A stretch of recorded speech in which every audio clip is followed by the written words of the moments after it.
Hi, my name is Carrot. I've always been an adventurer at heart. I've been all sorts of places, from the frozen taiga to the burning nether, and I've seen some amazing things.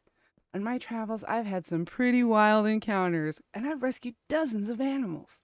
Last year, my favorite uncle passed away and left me a literal ton of emeralds. So, I bought myself a zoo, and I made a home for all my rescued friends. These are their stories. The one about the tiger. I've helped a lot of animals in my adventures, from anteaters to zebras. But one of my favorite rescues was Goliath, our biggest and baddest tiger here at the Carrot Zoo. It was a hot day, unusually hot. I was visiting a village in the northeast, hunting relics as usual. But on that particular day, I had decided to take a break from searching and indulge in a little R&R. I'd only been in the village for a couple of days, but I'd already seen a whole heap of shops I wanted to check out. That morning was pretty standard. I'd woken up early, as I always do, and brewed a cup of my favorite coffee before heading off to do some shopping. I'd spent a good chunk of the emeralds I had on a few minor trinkets, including a darling little charm bracelet with paws and claws charms and rainbow beads. It was just my kind of thing, and I was delighted with my find. After my shopping trip, I found my way back to my rooms and dropped my treasure by the door, intent on finding the local swimming hole where I planned to spend the rest of the afternoon. As I strolled through the shadeless streets of the sun-baked village toward the edge of the jungle, I noticed that the sun had long since burned away the clouds, and as it rose higher into the sky, sweat began to pool uncomfortably in the hollow of my collarbone. Once I'd entered under the canopy of the trees, finding the swimming hole was as easy as following the squeals of delight made by the village children as they played rambunctiously in the shallows of the wide turquoise pond. It was a pleasant sound that filled the air with a sensation of joy. This was a happy place, a peaceful place. This was a place of wonder. I enjoyed the swimming hole immensely, and after spending a good long while submerged to my chin in blissfully cool water, I decided I wanted to take a walk on the little path that led to another village on the other side of the jungle. I wouldn't go all the way there, but a wet walk in the cool jungle sounded like heaven on a day that hot. I was ambling along, lost in my own thoughts, listening to the gentle tink, tink, tink of the tiny silver charms on my new charm bracelet, feeling the way the much-trodden earth still held its own texture and vibration beneath my bare feet, and I was quite thoroughly lost within myself when a brain-splitting scream erupted from the direction of the swimming hole.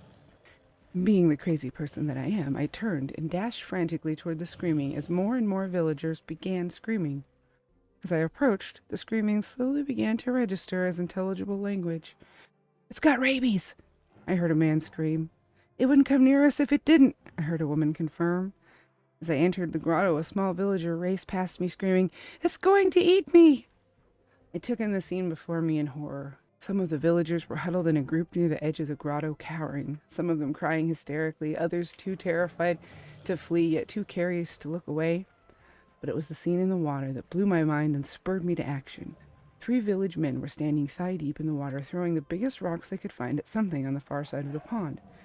As I waded part of the way out, I noticed the scrawniest, mangiest little tiger cub I'd ever seen, trying desperately to get a drink of water and failing at not getting hit by the rain of stones. It was pretty obvious the cub was in a bad way, and the damage those rocks was doing wasn't going to help. "No!" I screamed. "Stop! It's just a cub!" "Cubs can spread rabies too," one man yelled as he threw a large stone and hit the small cub square between the eyes. The cub collapsed to the ground, and the men roared with delight. "Get it!" one man yelled, and dove in head first, the other men hot on his trail. Panic gripped me. I had to stop those men. I knew there was no way that little cub had rabies, not if it was trying to get in the water. I launched myself forward into the now murky pool of water and let the coolness bring me back to center. Swimming as hard as I could, I quickly gained on the men, and in seconds we emerged from the far bank in a jumbled heap as I grabbed each one, trying to stop them from getting to the cub, who was slowly starting to show signs of waking up. I leapt to my feet and sprinted hard, collapsing on the top of the tiny creature just as one of the men pulled a knife from his waistband. "We can't let rabies live or we'll all die," he growled at me angrily. "It doesn't have rabies," I yelled at him. I knew that as long as I sheltered the cub, it would be safe, but if these men wanted to move me, they could. After all, I'm just one little carrot. "Wild animals don't come here unless they have rabies. Too many people here. It has rabies." "Hydrophobia, Martin," one of the other men said. The man looked at me skeptically. He's right, I said. This cub doesn't have hydrophobia.